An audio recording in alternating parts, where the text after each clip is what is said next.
Your Mac can find files even if you forgot the file name. It can even organize them automatically. Sounds impossible, right?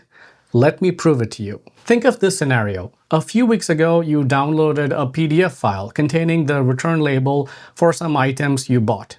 So you open Finder and check downloads, but it's not there anymore. You probably moved it somewhere else, but you know it's somewhere on your Mac. So you try Command F.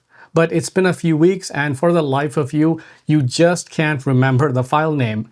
So that doesn't help either. You're stuck. But here's how to get unstuck. Open Finder. If you have an idea of where the file might be, select that particular folder.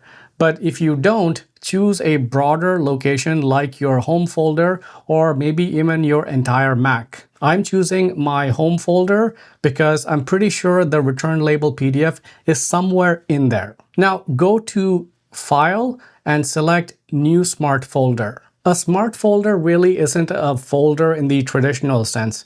Think of it more like a saved search. Instead of searching by file name, you search using whatever information you remember.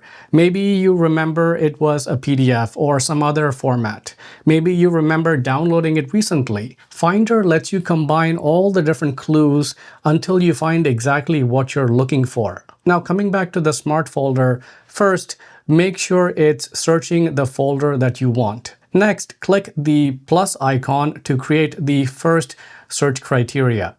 The first drop-down box gives you a bunch of options to choose from. I want to search for PDFs, so I choose kind. The second drop-down box gives you a list of file types to choose from, so I'm going to choose PDF. Immediately, Finder gathers every PDF inside this particular folder structure.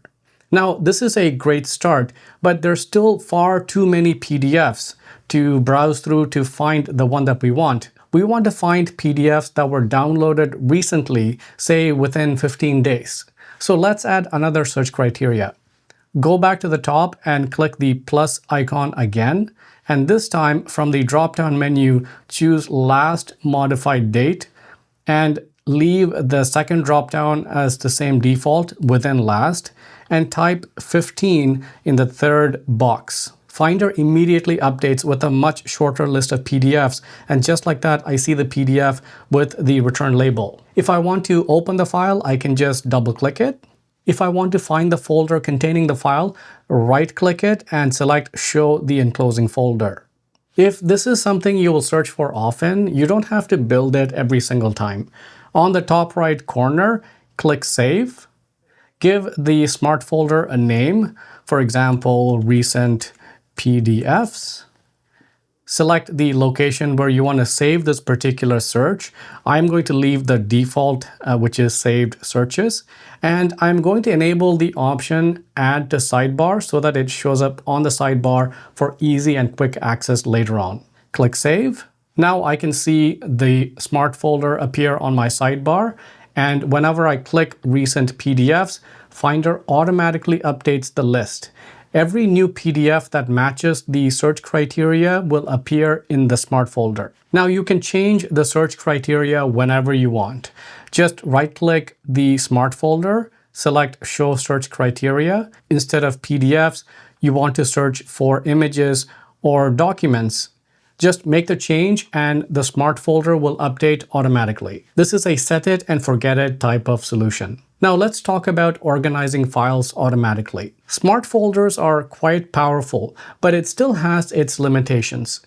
If you want to organize files belonging to, let's say, a project, there really isn't a way to set up search criteria for that. For example, maybe you're doing your annual taxes and you need every invoice from the past year, but they're scattered across multiple folders.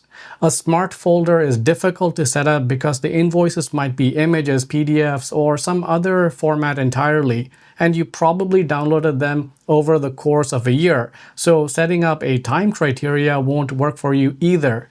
You'll just end up with every file you downloaded over the past year. This is where another feature called tags come into play. But before we jump into tags, If you're finding this video useful so far, please give it a like and subscribe to the channel.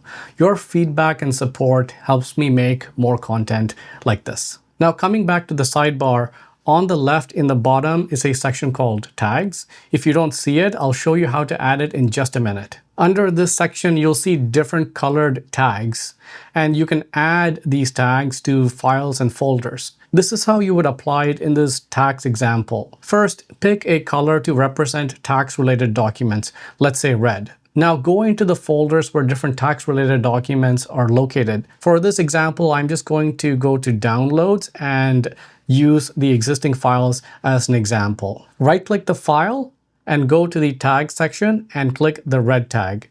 Immediately, you'll see a red dot appear next to the file name. If you want to undo the tag, right-click the file again and just click the X mark and the tag will be removed. For illustrative purposes, I'm going to give this particular file a red tag. Now go to the sidebar to the tag section and click the red tag. All files and folders with the red tag will now show up here. This is great, but you might be asking yourself, hold on a second, there's only 6 colors here. I'm pretty sure I have more than 6 projects I want to tag. Also, maybe I only want to tag tax-related documents related to this fiscal year.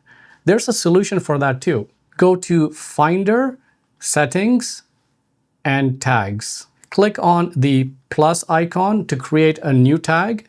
Give it a name, something like Tax 2026. Now you can leave the color blank, but I like to give the tags that I create a color. So right click and give it a new color, say blue, and then drag the tag that you just created to the bottom panel.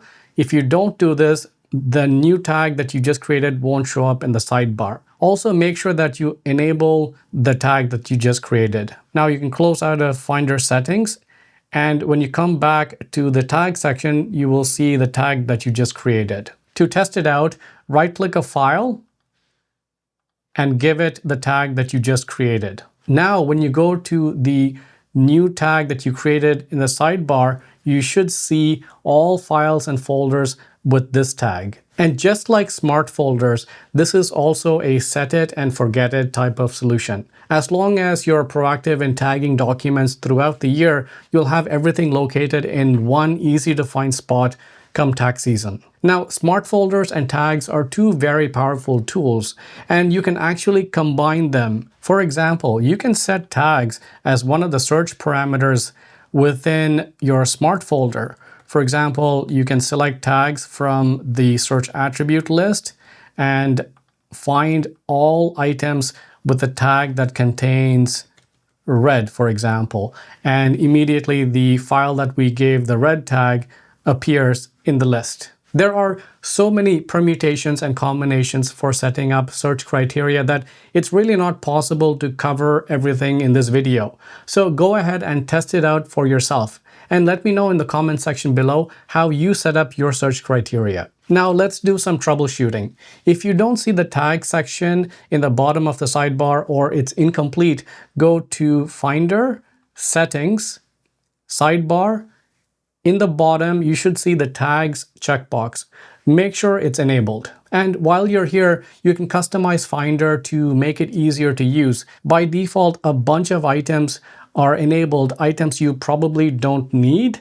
I uncheck items like movies, music, pictures, cloud storage, and a few other items because I have no use for it and it makes the sidebar look much cleaner. I made a whole other video about Mac settings if you're interested in that topic. Link is up here and in the description box below. When you're setting up tags, you're probably opening a lot of files.